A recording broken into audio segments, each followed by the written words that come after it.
Alright guys, so this is something that I found a couple days ago. I actually wrote it about a year ago. It's titled The Boy Who Wouldn't Shake My Hand.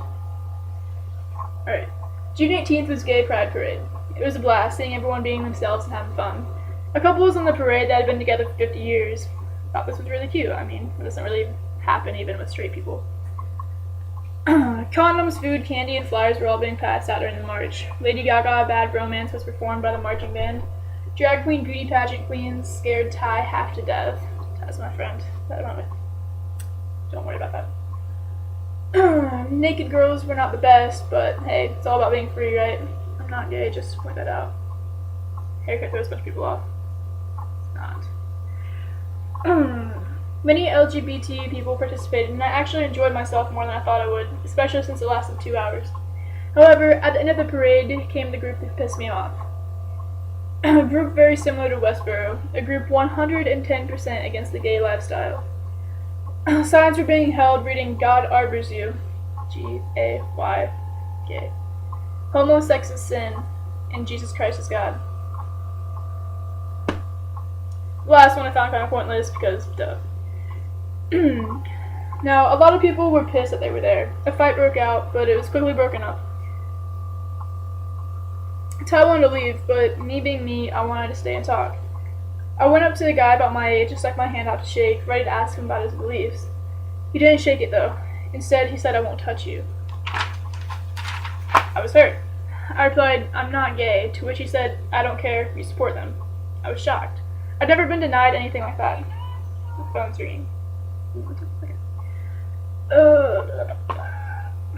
I'd always thought people should suck it up and shake it off, but it hurt. Here I was, a strong believer in Christ, and I was being denied the hand of a fellow Christian. All I wanted to do was talk, but he wouldn't even give me that. I felt angry, but violence would not do anything. I'm trying to stay away from violence, and I did at that moment. I walked away, listening to the old man in the center of the mob preach about how gays will burn in the flaming lake of sulfur. This is when I thought, are they actually doing anything for God? People of the pride certainly weren't dropping what they were doing to turn to God, and to be honest, I wouldn't either. They were not preaching about how God is great and how every sin can be forgiven, but instead they were making God out to be a monster. This is what pissed me off the most. The fact that they were tarnishing God's name. God is not a monster. There's a verse in which Jesus says something along the lines of, "Whoever has not sinned be made the first to cast a stone." So, here's my question for the boy who wouldn't shake my hand. How have you stayed sin-free all your life? Or, have you forgotten to take the plank out of your own eye?